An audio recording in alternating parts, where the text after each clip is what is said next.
and Darren, good to have you with us.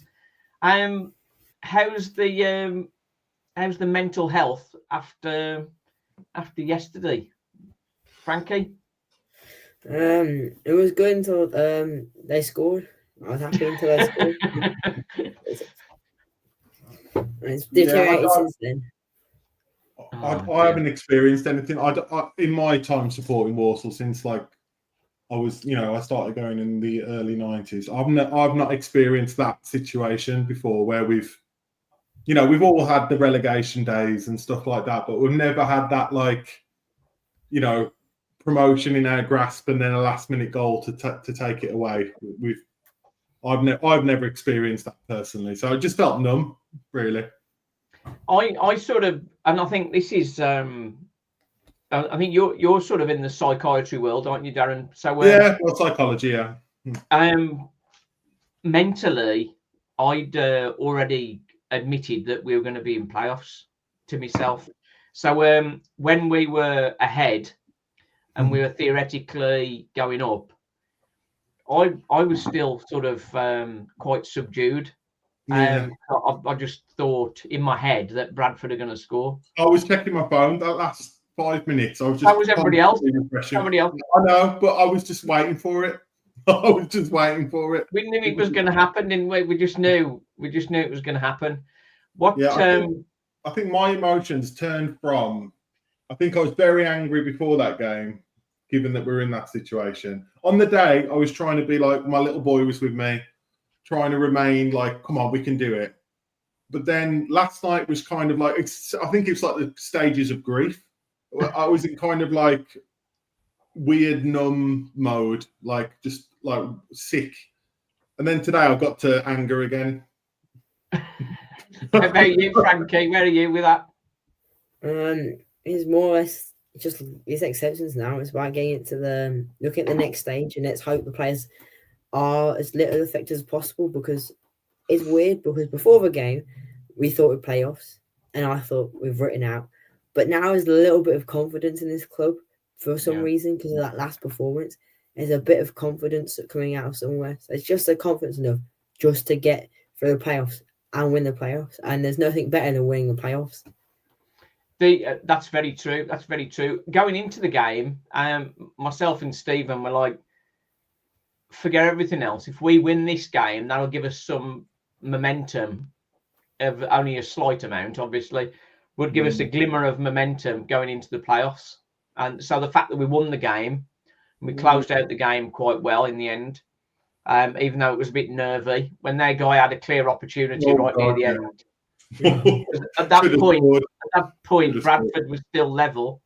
So if that had gone in, then we'd have blown it again. But yeah, I just think it was like, I think if Bradford had gone 2-0 up in the first, I think Matt Vale said on this on Twitter, really, like if they'd have gone 2-0 up early on and it would kind of still won, then the feeling would have been different. But the fact that we were that close, but then for the players, right? Oh, Marlo's talking and said hello.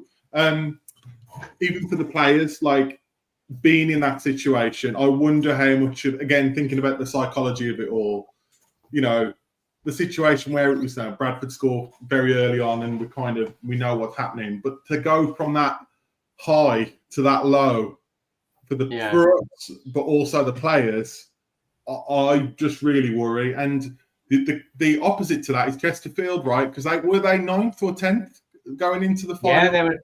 Well, I'd been doing predictions vids. I've been doing prediction vids for the teams competing for the playoffs, and I hadn't included Chesterfield.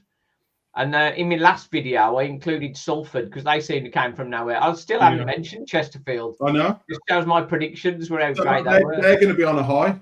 So, anything can happen in knockout football, but I worry about a few of them looked absolutely devastated at the end of that game. Yeah. And I worry about their mental state, to be honest. But to give us some confidence, Matt Sadler has never lost a game. Has won twice in a row. That's what he's done. He's never lost straight after. He's always won one and won another. So there's a bit of confidence there. So Okay, I'm liking that stat. Give me more I of like those. the, Frank, I admire the optimism. I wish I could have that youthful optimism again because I don't know. Come on. in theory, we should win the next match. In theory, I like it. And away to Chesterfield, as you say, that's going to be a tough one. Yeah. Will Grigg scored Saturday, didn't he? He's It's going to happen, isn't it? It's going to happen. I don't know why we even like. It's going to happen. Yes, Marlo. Okay, mommy's here. Yeah, Will Grigg will absolutely score, won't he? Like, well, he didn't do very good at their place when we played him there. So no, I went to that game. I went to that away game. yeah, we were there. Yeah. Yeah, and I thought that Nathan Lowe played well, but I thought then, oh, here we go. But I thought we looked. To be honest, I know we played a lot. I think we played a lot better than we have recently on Saturday. But I still think we look. He's trying to figure out in that new formation who to play up top because the Manchi looked abysmal. Manchi's not that leading man, is he? I think he looked very much. Again, I don't want to hit. He's a young player trying to make his way, but he very much looked like he didn't belong in that team. And I think they would have took him off earlier if they could have. Amanchi's better with the ball at his feet.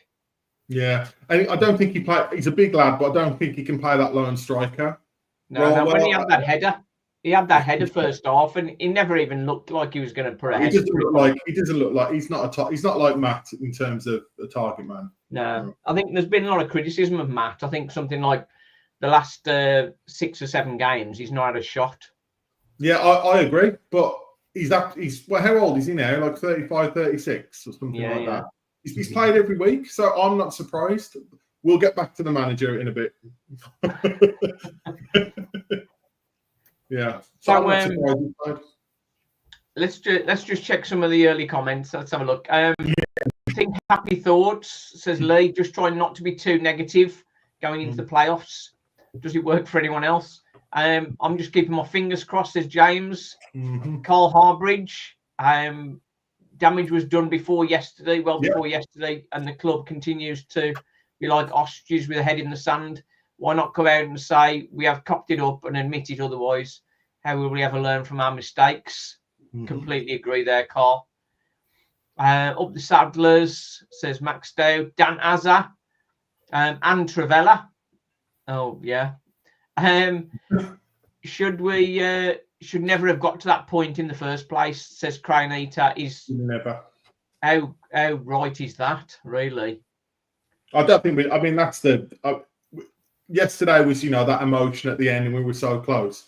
We should never have been in this position at all. Like, if you think about it, what was the form? Like 3 wins in 21 since MK Dons, was it? And if you think about it, if we had 4 wins in 21, right, which is still abysmal, right, we'd have gone up. We'd have won the league. Yeah. Sums it up. We'd have won. If we'd have had 5 wins in 21 or 6 wins in 21, again, still poor, we'd have won the league. So I cannot believe I said on this podcast when was it, January, we are the only team in world football that could do this. Oh. Yeah. Fallen Maniac, I saw him yesterday, saw him at half-time. I was leading up to the game, over the moon for the 30 minutes we were up, then sad we had done it. Now I'm back to not caring what happens anymore. I think. If we win League One, we wouldn't be in the playoffs now with the same amount of points tally. It's very low this year as well. That's the other thing. 76 points Bradford got. That's actually historically a few points lower than usual. Dan Azza's got a thing there. I just want to come on to Sadler in a second. Walsall ain't winning under Sadler. He's clueless. Playing Levi over DJ, he's criminal. How would Danny Johnson have coped if he was playing on his own up front? I don't think he'd have done any better, would he? No, it's a style of football, isn't it? I think we've tried to change this box midfield. We're having, Sturk and Chang and Jellis and Hall, who was superb, by the way, yesterday, behind a striker. I think we've turned to try and play that way, and you can tell that we're trying to keep the ball a little bit more the last 2 or 3 games, but it doesn't look like something they've worked on for weeks, and it looks like something put together at the end of the season, to be honest. And I who do you play up top? Like, I think we can't play with just one guy up front and expect him to hold the ball up. Yeah. The only guy that can potentially do that is Jammer, but he's not going to be able to. When he won balls, he was heading them on, and there was nobody near him. So I think, as much as I understand Matt Sadler's trying to change it and go for the box midfield, we need to have 2 players up front. Yeah, I agree, especially for the home leg. I think he'll stick with this, depending on the result. I think he'll stick with the same.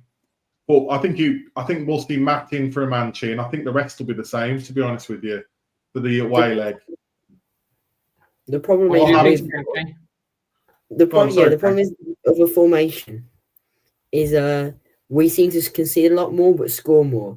In this one, we're better defensively but worse attack. So it depends. So if we need to defend, it's probably better to play the box. But if we need to score, it's probably better to get 2 strikers involved. So going to Chesterfield, how should we be approaching that game? I think we should. Tactically, I think we should be. Look, they're very good on the ball. I think they've got the second highest possession stats in the league, Chesterfield. So we know that they're going to keep the ball, right? That's a given. So it's how well we can hit them on the counter. So I wouldn't be surprised if it's what we saw at Crewe, who were good on the ball. They were just completely toothless in the final third. But Crewe passed it around really well. I was impressed with Crewe. Yeah, that midfielder, the holding midfielder, I thought he was brilliant. And their left back, I said to my dad a few minutes in, I thought Lunt, was he? Yeah.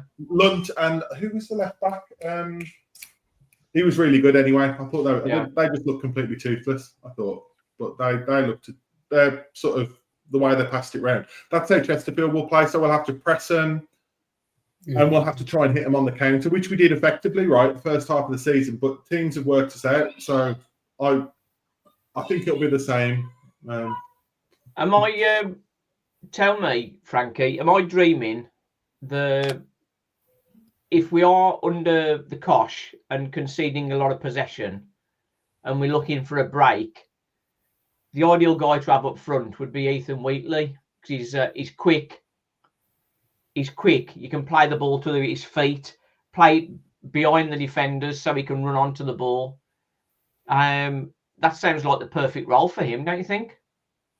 Yeah, because he seems to be one person who wants to get the ball, because in academy level, he gets the ball a lot and is expected to do things with it. But when he's in the team, there's 2 strikers, he's expected to be this backup to Matt, so he's supposed to get the ball to Matt or help Matt. But if he's a solo striker, he can get the ball and do what he wants with it, because he's not going to do it. There's no one else to try and get the ball off him. Other than him. Just we can't just lump the ball up to him, but with playing in that box midfield, we are starting to get a little bit of play in midfield. There's a couple of players I'd like to bring in to help that. I know who one will be. Go on. Ram? Well, to be honest, Ram or Evan Weir. Because Evan Weir on the ball as well, Evan Weir has got a very intelligent passing range. If it was up to me, this won't happen, but I'd have a back 4 with Evan Weir as a left back to give Gordon a rest. But that won't categorically, that won't happen. But Gordon's absolutely shattered, bless him. Just to double check, isn't Barrett out for the 2 Chesterfield games? I think so. Yeah. That's a problem though, because I thought Sinway was brilliant. Sinway was better than Barrett's been. I'm saying the problem is you can play Sinway on the left. Yeah. You can't really have to cover the left. You have to play a Doma on the right wing back, and then I'll be trying to sign a Sinway in the summer if he's out of. I don't know if he's out of contract or not, but he looks really good in my opinion. Looks really good, both feet. Yeah. I think if Tyler Allen hadn't been playing so well, I think Evan Weir probably would have got more game time.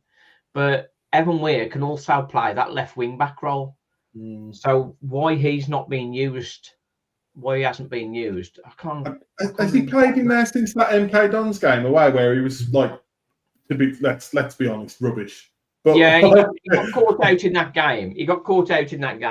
I think he played. That's why I suggest playing a back four with him as a left back. Because I think that would suit him a bit more rather than being up and down. But there's no way Sadler will change the formation or anything. He'll just tweak those, either the front two or the two box behind the striker. What we need is a special playoff coach to come in and assist him. Have you know anybody who could do that? Yeah. I think if we can try and get Neil Warnock to give the speeches. Yeah, that's it. Yeah, that'd be good. Just as a side, Phil's not with us. He's in New York, and I think Daz is at the awards night. I think so. Should have got him on a live stream to see. I was going to say we'll see whether anything comes out from that. I find, it's interesting timing, shall we say? I've got a new comment from Lord Jimo Space Gaming. I've not heard this one before. My dad always said to me, "Walsall and England will break your heart." Never really paid attention to it until yesterday. Oh dear, that's terrible.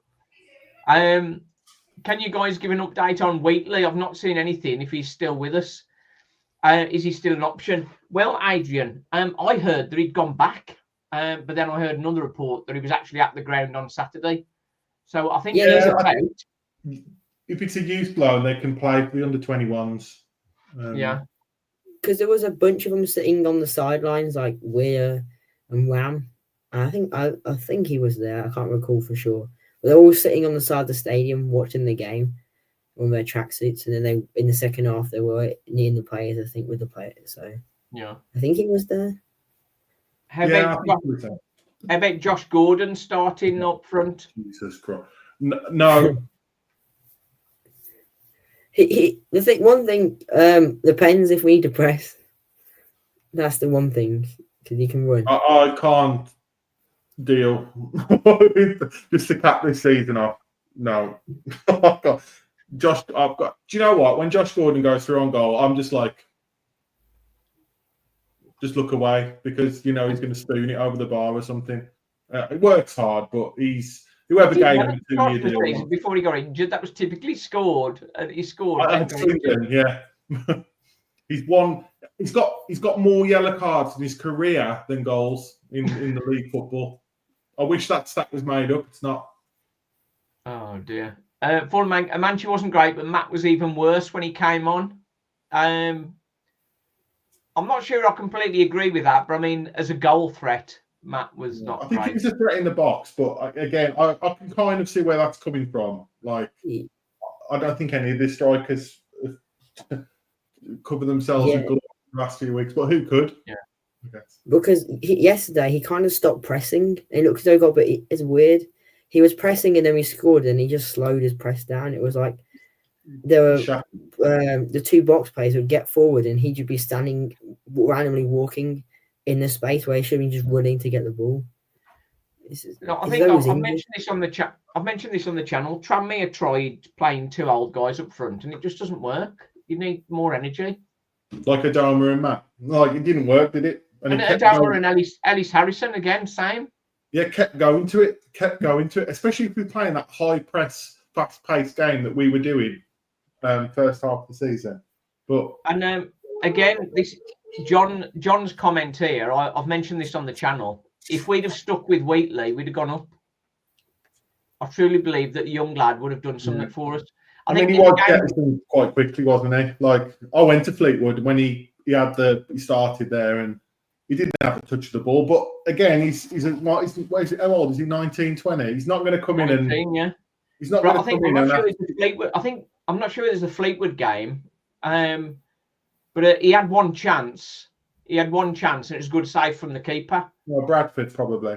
Yeah. No, he had one against Bradford, and no, it was against Salford.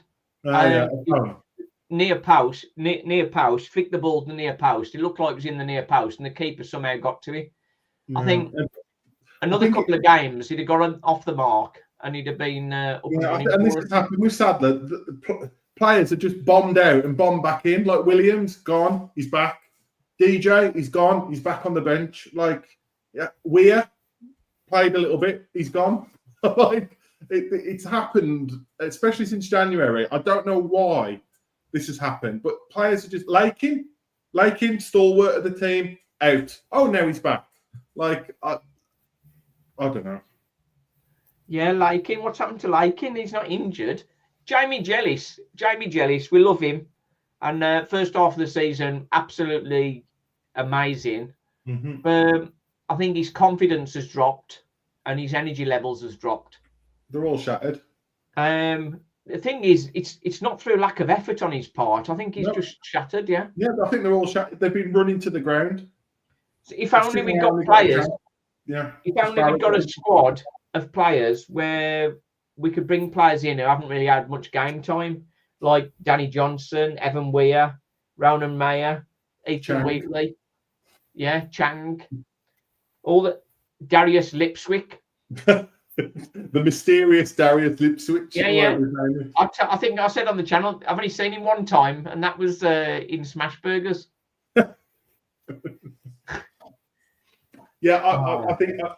Let's call it what it is. I think the game time and the insistence and continuing with Barrett, with Gordon, with Jellis, with Adoma and Matt, that is complete, in my opinion, complete mismanagement of the squad. Yeah, and that for me is one of the reasons, not all the reason, but one of the reasons for the downfall is that they are absolutely on their feet. Some of them, in my opinion. The thing, you can't blame the players. The players are giving it everything. I don't blame them at all. And obviously, we were close to the pitch yesterday. Jamie Jellis absolutely tearing around the pitch, and the things he was trying, and when coming off and looking brilliant early in the season, he's trying them now. Yeah. Like when he tried to just turn the midfielder, and got caught in possession. Yesterday. Things just aren't quite coming off for him, but that's what happens when you've not quite got the same level of energy and confidence. Yeah, and composure and focus. Yeah. But I think he'll come back stronger. I think he's going to be great next season for us, whatever division we're in. Yeah. Is he out of contract in the summer? I understand he's got an option of an extra year, so we've got another year for him. Right, good. Yeah, it's his first season in league football, and he's been brilliant. I just think he's been running to the ground. First season, he's just been over. He's just worn the poor guy out. Yeah, well, you can say it about a few of them. Matt, he's another one. Ryan Sturck as well. Yeah, Gordon, Barrett. Frankie, Dan Azza is saying DJ and Gordon up front. What do you think of that? It's a hard one because the problem is we like playing. We play long football, and they're not tall enough for that to play because it just goes. So it's a weird one because sometimes you need that taller player. So you have to play on the floor.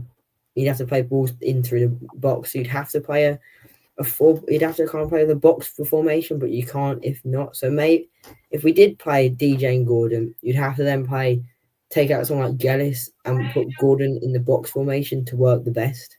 If we were, instead of hoofing the ball, if we play two strikers, we're going to hoof the ball at least once or twice. Yeah. I think Josh Gordon, if he's up to speed properly, he's quite fast, isn't he? Mm-hmm. That's the question. He doesn't get to speed usually because he's lost the ball by then. How about Josh Gordon and Wheatley? Am I dreaming that Wheatley's going to get a kick? Yeah.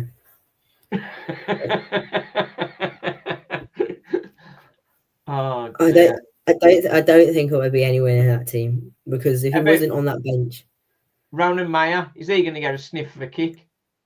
The only way these two players ever get on the pitch is if we're 3-4 up at 3 goals up ahead of Chesterfield, and the second leg he's like just throw some younger players on the pitch and we're going to win anyway. It's the only ever time he does that. If it's a tense match, they won't ever be on the bench. Yeah, they won't play. No chance. There'll have to be some sort of like mild disease going around the camp for them to get on the bench. Like, no way. He'd have played them by now. I think as Dad said on the last fan chat, if Ronan Mayer's in the squad, somebody's had a word. If he starts, Matt Sadler's not picking the team. That's spot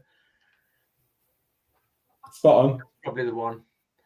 So I don't know whether it's right to talk about Matt Sadler too much, but we've got a question here. Steve Evans. Oh, gee, no. Dear God, no. What's your thought? Your thoughts on him are clear, I think, aren't they?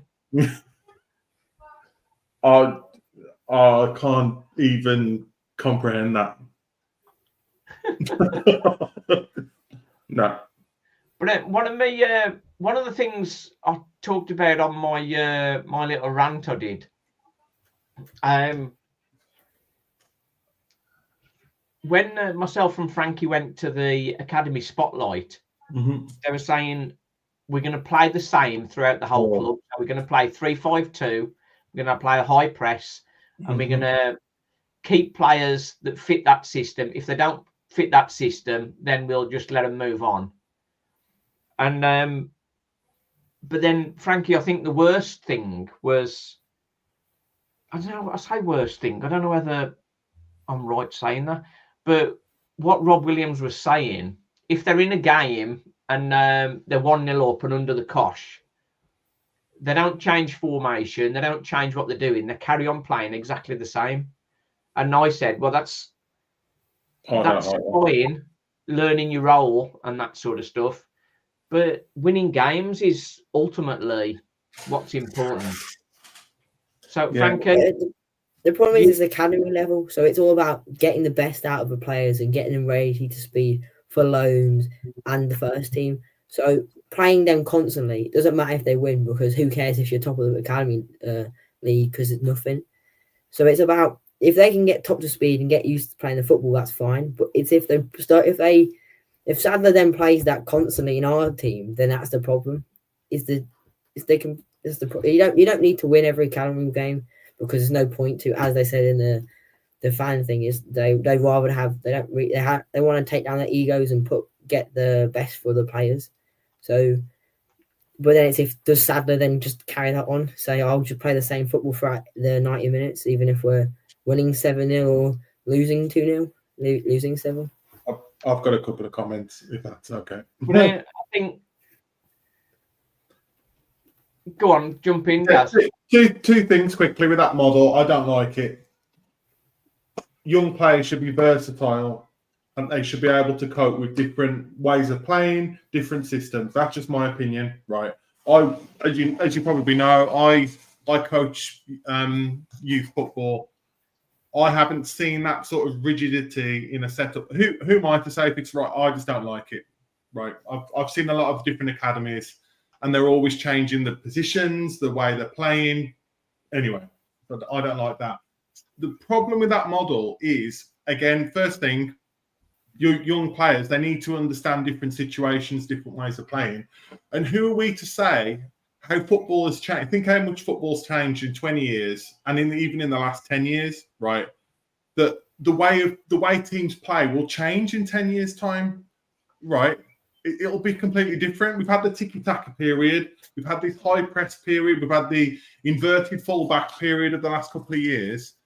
In 5-10 years, it's going to change again. So I hate for us to be producing players that are so rigid in what they can do, and then football changes in a few years. And going to this comment below, right from Carl there, that's why we don't have a plan B. You might surmise, right?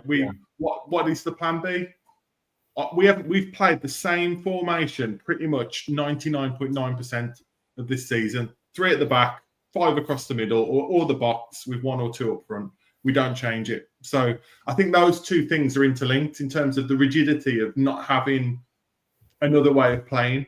I don't like it personally. I think we should have more different ways of solving problems.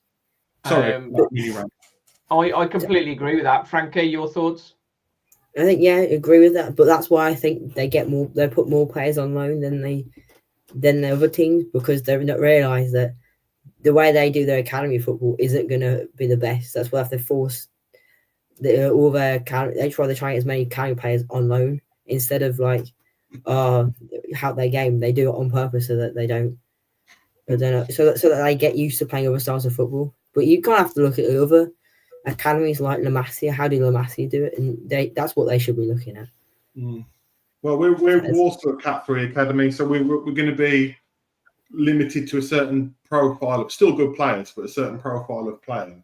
But from what I've seen, I just don't. When was the last time, apart from Ram, who hasn't really broken through, right?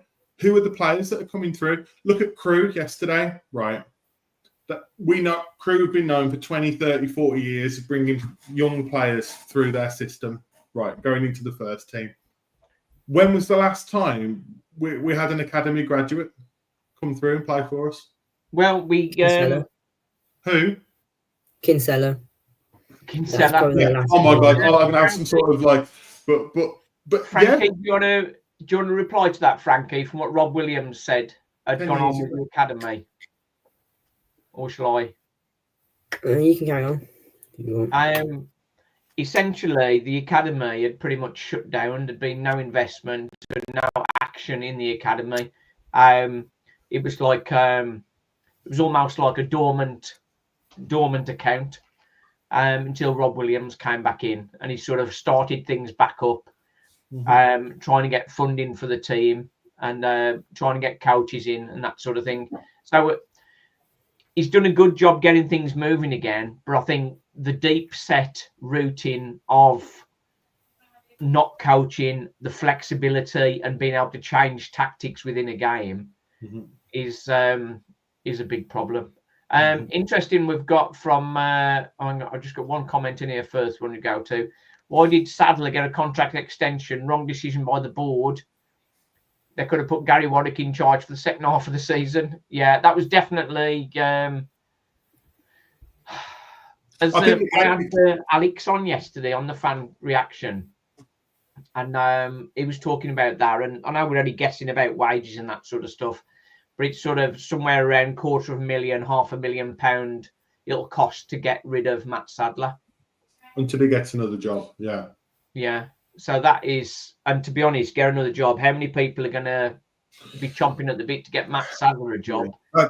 That's why any thought of him resigning, well, that will never happen. No. Well, if I was in his position, I wouldn't. Yeah, you wouldn't, would you?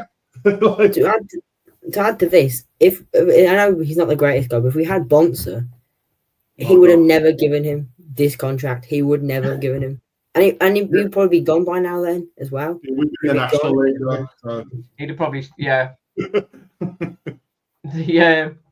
Hang on, the next one. This is what I was coming to. Hall and Wheatley, I'd play front two. Quick players who could cause problems for any defence. That's a good shout, that is, John. Yeah. That's a good shout. Could we get Hall for next season? Could we get Hall for next season? Not a chance. Not a chance. No, unless we sign him permanently, but that I can't. Yeah, and we won't sign him permanently. We wouldn't have a dream. Wouldn't be able to afford him. If we're in League One, half a chance. Yeah. No way in League Two. Yeah, I suppose if we're in League One, but that's a whole different world, isn't it? Then. Yeah. Oh dear. Yeah, I mean, it's not just we're all feeling down about what happened yesterday. Well, not just yesterday, right? The last 2 or 3 months, but. I think the financial cost, but also the cost to the team, which is why I think incremental progress doesn't work.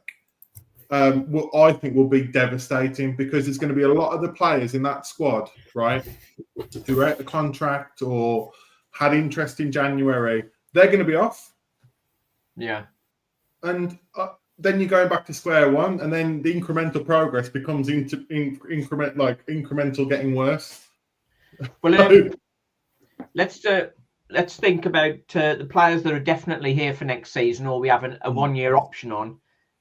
David Cagboo, Tyler Allen, Brandon Comley, Connor Barrett, Josh Gordon, Evan Weir, Rico Brown, Jamie Jellis. They're the only one. And Charlie Lakin and Levi Manchi.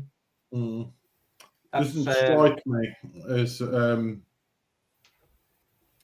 It's promotion winning personally, but I'd be very surprised if we didn't go up, if there wasn't interest in Jealous in the summer. I think the main one is Taylor Allen. And Allen, yeah, he'll be off. I'm convinced he'll be off. I'd only ever sell him if you can get $1 million for him. That is, and I can see a team paying $1 million for him. I think $500,000. I think quarter of 250,000, and he'd be gone. Yeah, he'll be gone. But that's way too cheap. I'll have a word with Deeks. He's his agent. He's been on the channel. Deeks, who used to play for Warsaw back in the day. Mm-hmm. So I'll have a word with him. I'll say, although I'm sure he'll take no answer to me if he gets commission on 250 grand. Yeah. So maybe I won't even bother talking to him on that. I think he'll just. I mean, if you look at it, he's an outside centre back playing that modern way. He can underlap. He's got assists. He's got goals from a lot of it. I think a lot of League One or even lower end Championship teams will be looking at him. He's the right age. Like we could get a Championship club to pay good money for him, and that's what I think. Just if we need to, we're gonna sell him. I'd sell him for a lot of money. Like when does his contract run out? I think he's gone on the 12 months. I think. Yeah, exactly. So if you have 2 or 3 years left, then you can play around with the money a bit more. But I don't think with 12 months on his contract, I don't think our club would turn down 300 grand personally. No. And the thing is, I think they've said, as Rob Williams said for the academy, and I'm sure Matt Sadler's in the same mindset. If a player has a chance to improve himself to that point, why would you hold him back? Yeah. If the money's right. Yeah. The thing is with Bonsa would have let him go for 20 grand. 20 grand. Yeah, you can have him. He'd have been gone in January under Bonsa. Yeah, So it's not bad to sell players at the best, because look at Bournemouth, they do the exact same, and they do well. So the thing is, if Warsaw, I would absolutely love Tyler Allen to still be with us next season, but if, as Frankie says, if a Championship team comes in for him as he has a chance to play in the Championship, I think it'd be wrong to try and hold him back from that. And then in turn, 250, 300 grand would make a big difference to our budget, and would perhaps give us a chance of getting up. And of course, we have Evan Weir. I think he would have got more game time if it hadn't been for the form of Tyler Allen. We've got the chap coming in from just on this thing. We've got the chap coming in from Drogheda as well, haven't we? Yeah, that's Eli Akoki or Achochi. I don't know his name. Yeah, he's a right side. He's a right wing back, isn't he? I think. Yeah. I mean, teams might be even looking at. I know he's had a bad couple of months, but the amount of assists Barrett's got, they'll be looking at that as well and thinking if we could work with him and condition him. You know, he could be another. That's why I think the implications of not going up, I genuinely think it'll be devastating. Yeah. Well, he's got 2 years, Conor Barrett. Yeah. So I think he probably demands a bigger fee.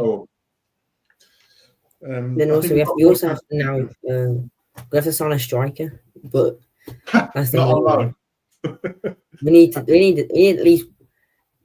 Right, we need 2 world-class strikers, 2 starters, and then if we get a third one on loan, get a third one on loan. 3 years running. What's Einstein's definition of madness? Is doing the same thing again and expecting. Yeah, we can't have that lone player messing us up again.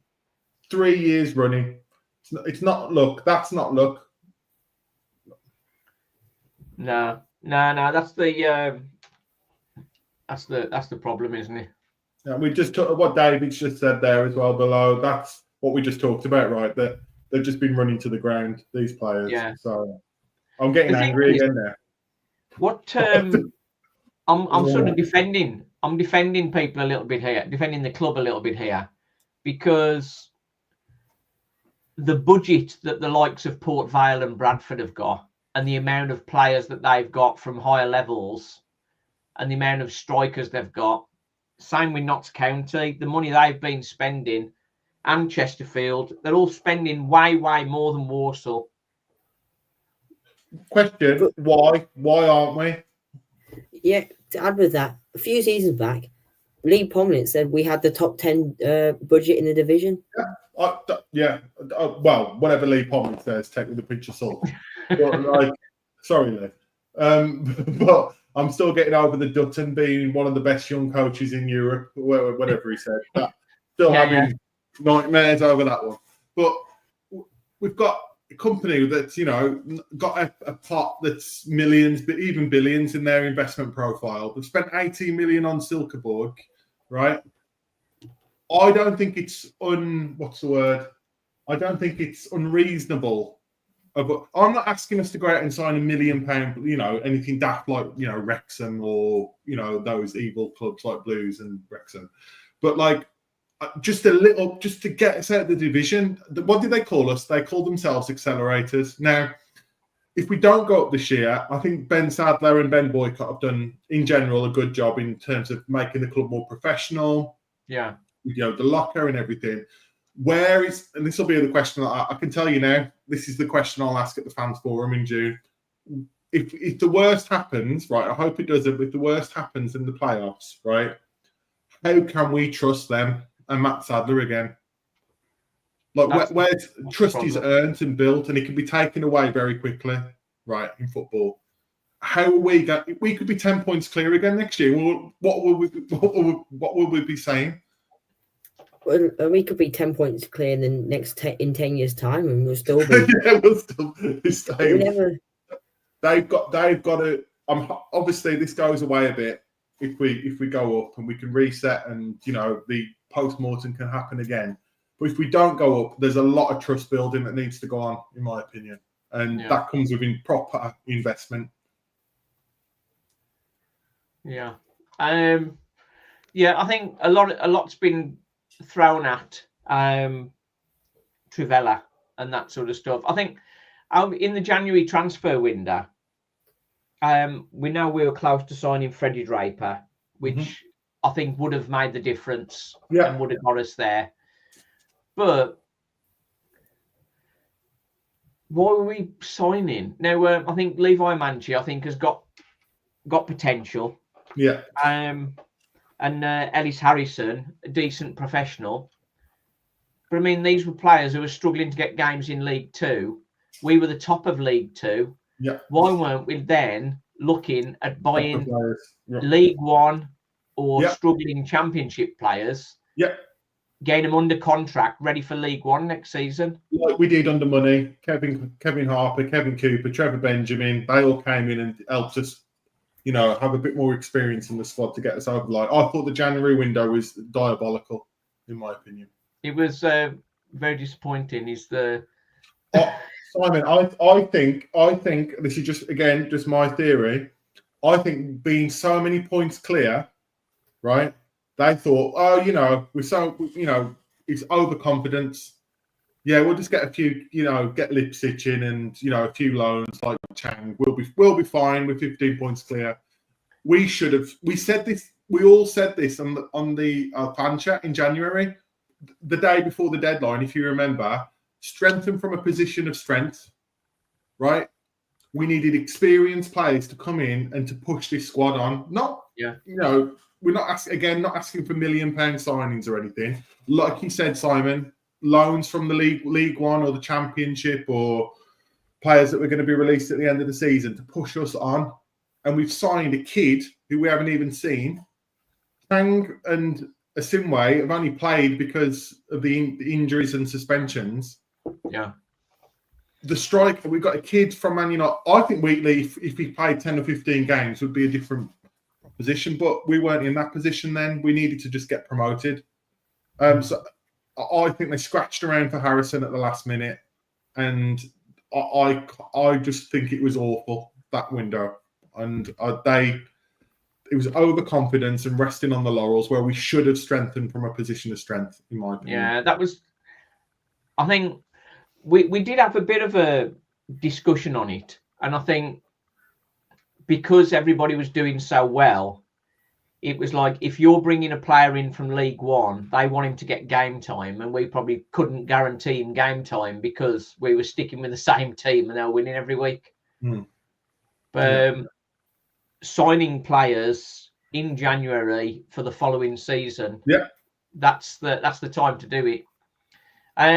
This is an interesting thing from Kevin Wag. He's a Chesterfield fan.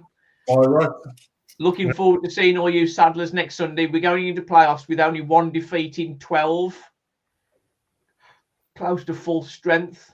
Different to when we met in February. I think both teams are a lot different, aren't they? Yeah. We haven't got any strikers.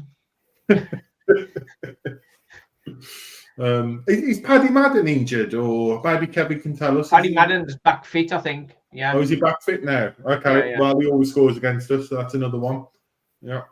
They've got John Fleck in midfield, haven't they, as well? He's playing in the Premier League 18 months ago. Good. That's where you got investment in the team, isn't it? I just don't buy this small salt attitude. Like, we could have really invested in January and pushed ourselves on, and it really frustrates me. Yeah. Neil's calling us to order. Save the doom and gloom for after the playoffs. Yeah. Let's get some positivity going, especially after sitting mid-tables. Here's a question for you. This one's to Frankie. Would you have preferred Walsall to have been mid-table all season and then crept into the playoffs like Chesterfield? Would you have been happier with that? Well, I think when you do that, there's more chance of you getting through the playoffs because you have the momentum of winning a few games. And like last season, if we got to playoffs, we would have had an amazing momentum, and that could have caused us to get promoted, like you saw with Crawley and you've seen with other teams. But that problem is when you become how he did when you're fourth, and then you're near third, you're near promotion. It makes you so disappointed that it can cause problems, and it can just instead of it's like when we saw last time we got promoted. This is eerily similar to the last playoffs and we're under Dean Smith. This is really, really similar. That's a good point, actually. Yeah. Barnsley got promoted like a Chesterfield type. They got through very quickly, and we at the same time we missed out on a point. And it's a very similar kind of feeling of that we should have got promoted, and the players are feeling we should have got promoted. It's just it doesn't look right. That's the problem. That's a good point. Got more confident. The thing is, in that season, Barnsley had about eight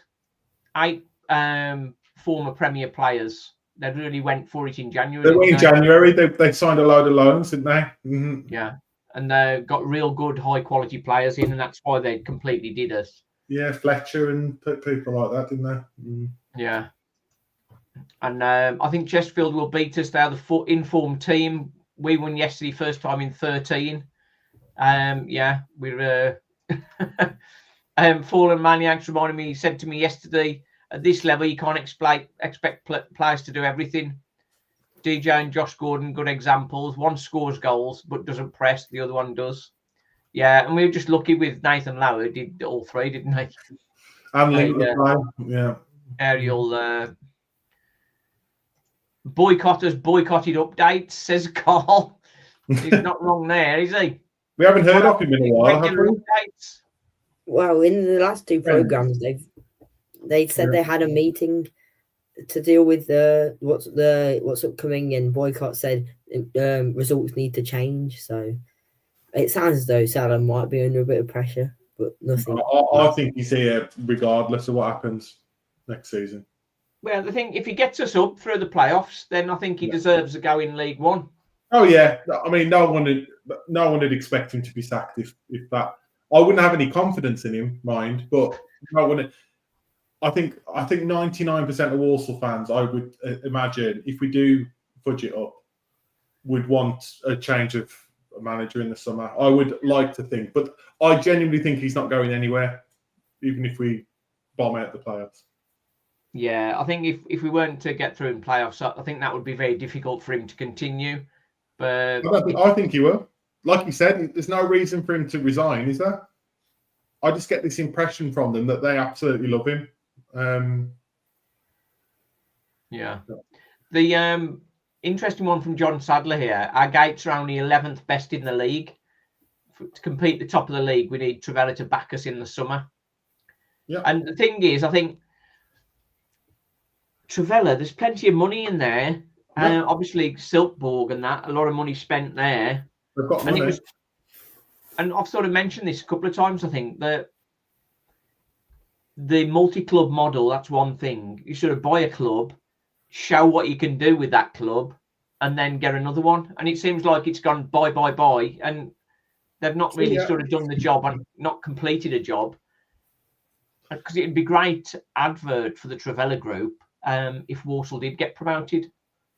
I mean, Drogheda have had a good start as well, but I guess their fans will be thinking the same as us about that.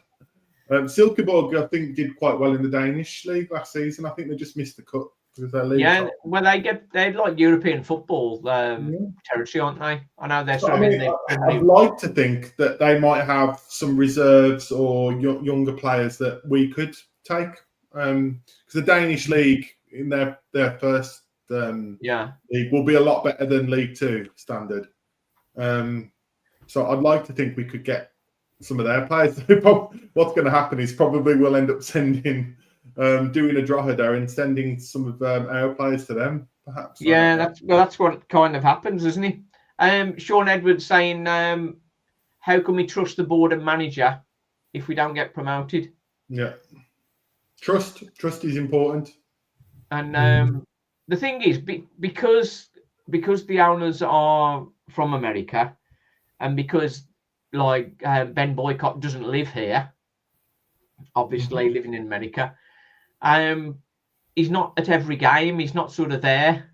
Now, yes, he's on the phone and he's in regular contact with them, but it's not the same as being there, is it? Like last season in November, he came over, put his arm around people or rattled a few people, and we had a great upturn in form. Yeah. And we needed that this season. I don't know whether he came back though. I don't know. But I mean, I think the model is that with the multi-club model, I think Ben Sadler and Pomlet, I think, are responsible for the running of the club here. But like you said, it's hard to know what, Ben Boycott's the ultimate figurehead, but we don't hear from him. Yeah. Yeah. Well, we haven't recently. Let's be fair. We did used to get quite a lot of updates, but it seems to have gone. I imagine we'll get one, whatever happens after the playoffs.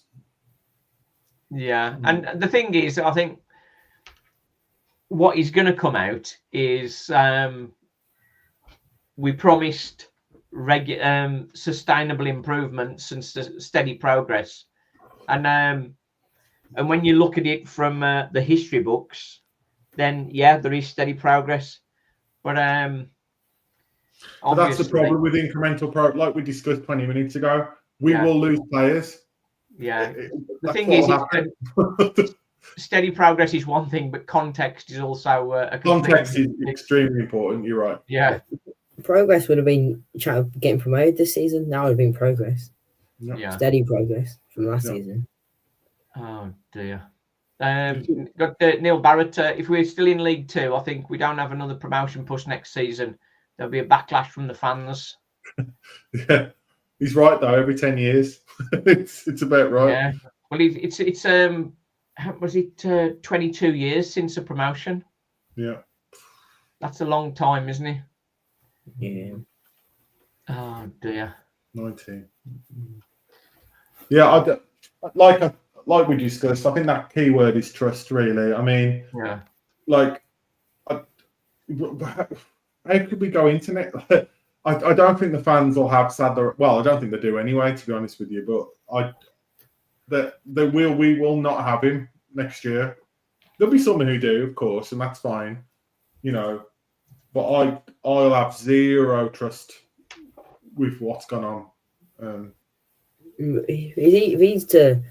If he's still here and the fans, and he still wants to keep his job, he has to have like a form of like up till Christmas, an amazing form like he had this season, like where he doesn't lose that many games, and then people you have to play has season. If he does stay, and the fans will not support him, but be fine with him at the club, he's going to have like one of the most amazing seasons a manager could ever have. We did, didn't we? We had it at the start of the season. I can't see that happening 2 years running personally, but because it was we were a freak almost. The amount of points that we could have amassed, I think it would be a record if we'd have kept up that points per game. Well, the thing is, if we'd have invested in League One players in January, we would have done. Yeah, we'd have gone. I just want to draw attention to Kyle's comment there. We all start off good at the start of the season, then dip in form towards the end. It's either that or the other. We either start good and have a bad one. We have a good and a bad half. And I was reading some of this. I don't know whether you've read Keith's book, Take Me Down the Wembley Road. Take Me Home Wembley Road, rather.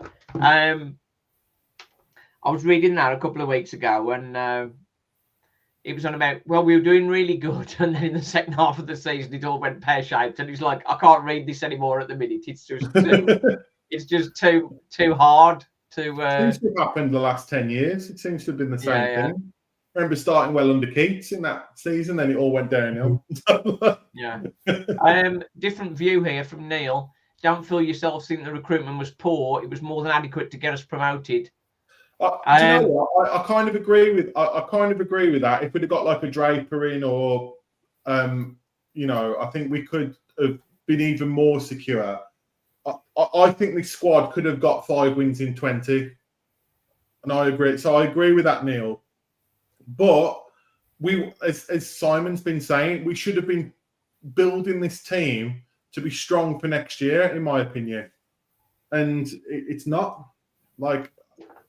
It was a perfect opportunity, building from strength, as you've said. I think the biggest problem is Sadler saying we'll come out this with a either better team or just an equal team, which is like, if he said we see this transfer window might not be the best and we might not have a better team than we had before, but we'll still have a team. There would never be a massive problem. But him saying that has led to like a lot of negative. Have you seen that he's like, I like Ben Sadler. If he's watching, he might be secretly watching. Who knows? I like him. I saw him in the pub in Drogheda. The things that he's done off the field, not got a problem. He did say that, right? I know he's tweeted saying it's about intention. We intend to be better or stronger. But then I think someone's clipped him from a one of the podcasts that they did when he was like, I think Paul Joannou asked, do you think this squad is better? And he quite clearly says, yes, this squad is not better than before the January transfer window happened. No way. There was a bit of to and fro in saying he said he didn't say that, so I found it. And his statement on January 1st was, we intend on coming out of the window as strong or even better set than going into it. No, well, I think intention he's trying to claim is doing some quite heavy lifting there. But if that was the intention, we failed. Yeah, but it doesn't bother me. The intention was to be stronger. Wordplay.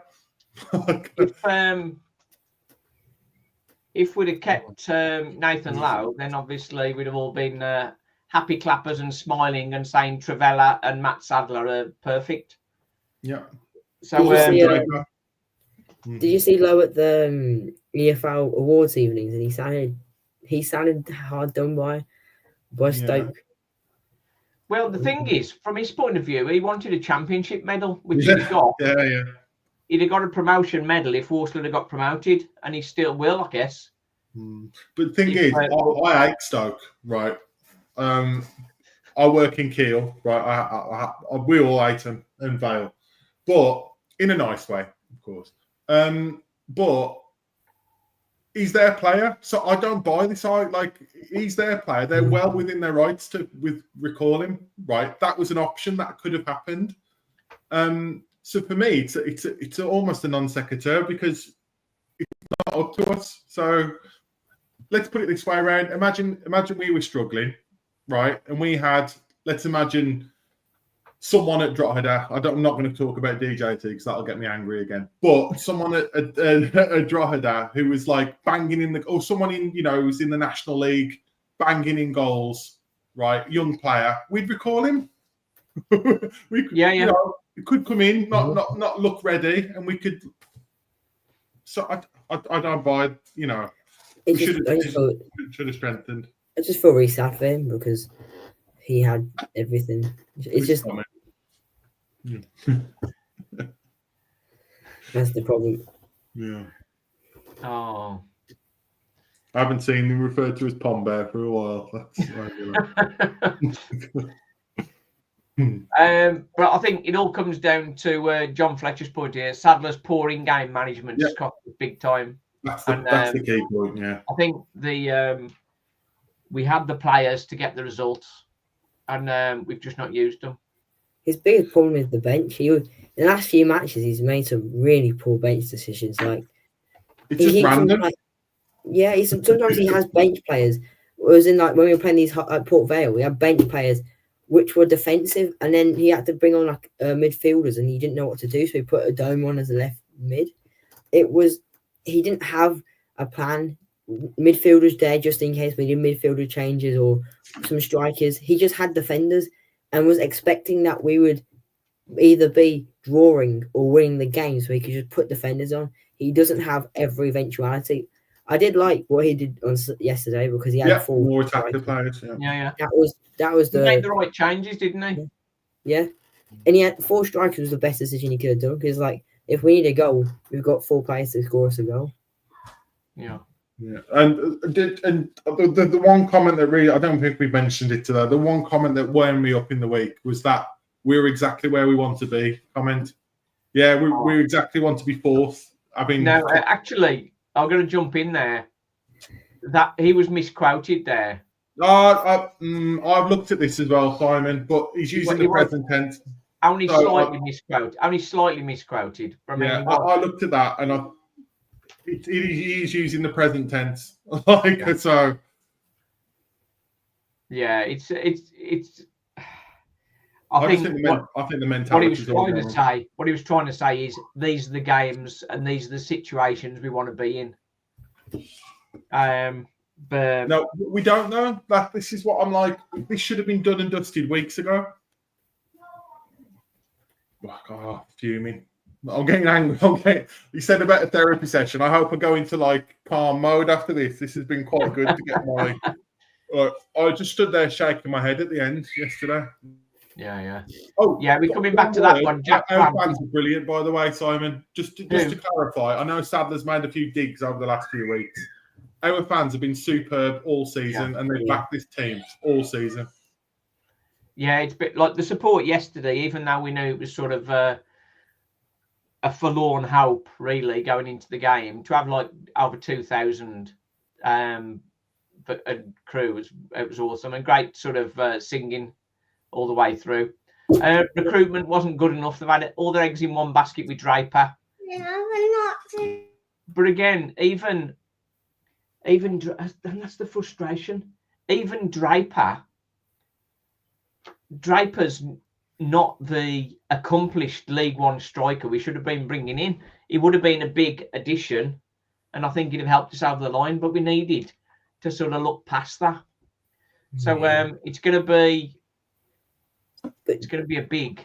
What does Matt Jordan actually do? That's what I want to know as well. Again. Matt Jordan. I want to know what his involvement was in the January window. That's what I want to know. By the sound of it. Pardon? I don't think he does enough. Obviously, the director of football, isn't he? So he couldn't have been that involved. And they talked about having a wider net for bringing players in. So our main guy we was bringing in is a player we'd already had on loan. That's not a wide net, is it? The problem with him is he hasn't played many games since he left us. He's not the player that left when he left us. He was a player that was on top form. He's not that player. It would have taken him a few weeks to get into the scoring form that we want him to be in. So he would have been a good signing for League One if we had gone up to scratch. But it would have turned out if we needed to get goals, he might have not might have been more like a weekly, where if he doesn't get played a lot, he needs a lot of game time until he looked like the player he left us as, which is the problem. We didn't sign someone that as soon as he joins us is a top goal scorer, will get us goals and will win us the games. What we needed. Yeah, it's difficult. Sadler's cost us automatic promotion. End of David Badger. I'll go to Ozzy again. We're going to wrap up in a second. The arrogance of Sadler is what does it for me when he makes comments like, we were where we want to be. Where you want to be is the dull queue. See, that's getting personal there. Let's move on from that. And also, Sadler's comments is he speaks as though we should be grateful for him, and he talks as though we're like in this bubble of where he's like our savior, which is weird. He just has to. If he took a bit of accountability, it was like way he talks. I'd like him more, Frank. If I've not heard him once this season or even last season say, "I hold my hands up, I got it wrong." Yeah. I think if we saw that, no, he doesn't. He's never done it. I can't think of one interview where he's done that. And if he had and showed a little bit more realism or humanity in that sense, like I think that would endear him to people more. But not every week. But yeah, because people like it when you admit your mistakes. I on my members only section, I put a few of my blooper reels in. But I mean, the amount of errors I make on stuff, I'm swearing at the camera quite often when I'm trying to record a video. I'm always telling the students it's okay to be wrong. Like, I'm wrong on all the time. As my lad so, go on, Frank. I think that also might have boiled a bit into the players, that kind of opinion that we should be thankful for him. It might have somehow got, because sometimes when we're losing, the players felt that we should be, instead of booing them, we should be praising them even though we were losing. And I think that mindset doesn't help. When you're winning, that mindset is great. The players feel great and the manager feels great. When you just need that mindset of, I've made mistakes, we've all made mistakes, we'll carry on, then it can help everyone. Priestley Farquharson is fit. Should he come into the team? No. Well, he can come in the team, but he'll be injured in the next 10 minutes. So it's like... he'll be off after 5 minutes. He should be the first on the release list, but I know we'll talk about that next time, I'm sure. Dave Badger, incredible support. Sarkovic, 7 promotions. Oh, dear. And this one, another one, Black Country Soul. Transfer window wasn't our worst, but sadly completely mismanaged the players he had. Yeah, I agree with that. I think everyone's pretty much in agreement, I think. I like Neil's comedy there. We need a wider net. I like the double meaning of that. That's good. Yeah. Right. Oh, brilliant. Right then, we're going to leave it there. We'll be back very soon. So, what do you reckon? Chesterfield away, Chesterfield at home. Are we going to make the playoff final, Frank? We've got to play as though we're the underdogs if we are, because the only way we're winning this is as the players think we are the underdogs, and there is a chance we can win this, and there has to be a chance, and we can win this, but it's how Matt Sadler manages the team from now to the game. Because if the team feels down and out, we won't be through. But if the team feels like they can do it, we will be into the final. It's also, so we can do it. We just got to hope. You got to get behind the team as of the fans. That's the main thing. Got you, Darren. Yeah, final thought is I think it's a psychological. I think what he needs to do is a psychological thing in the week. We've talked about that at the start. We need to pick them up. Again, though, I'll reinforce the fans have been brilliant. I thought they were brilliant at the end of the game. There's no booing or anything, even though a lot of people are angry. I think they showed that for the players at the end. It was interesting that Sadler didn't really come over at the end as well, which I thought was probably a good decision from him, to be honest. But yeah, so hope is all we have. Is how I'll leave it. Jam a hat trick in the semi-final. Byfield signs a 1-match playing contract and scores the winner at Wembley. I like that. That's the one thing in that coaching staff. We do have someone who has won a playoff, so there is a bit of hope in that. A player who has won the playoff and scored the playoff winning goal. So we do have a player who knows what it's like to be through this situation. Byfield, what a player! Right then, so from my point of view, I think a week ago I was thinking we've got no chance of winning the playoffs, but after the game yesterday, I think that gives me hope, and let's just keep our fingers crossed. If we have as much luck as Bradford did with that deflection to win the game, then we'll be on our way to Wembley. Right then, thanks for coming on. We'll probably have the full crew back for the next one. Join the pain. As always. Thanks for watching. Cheers, everybody. Thanks, Frankie. Thanks, Darren.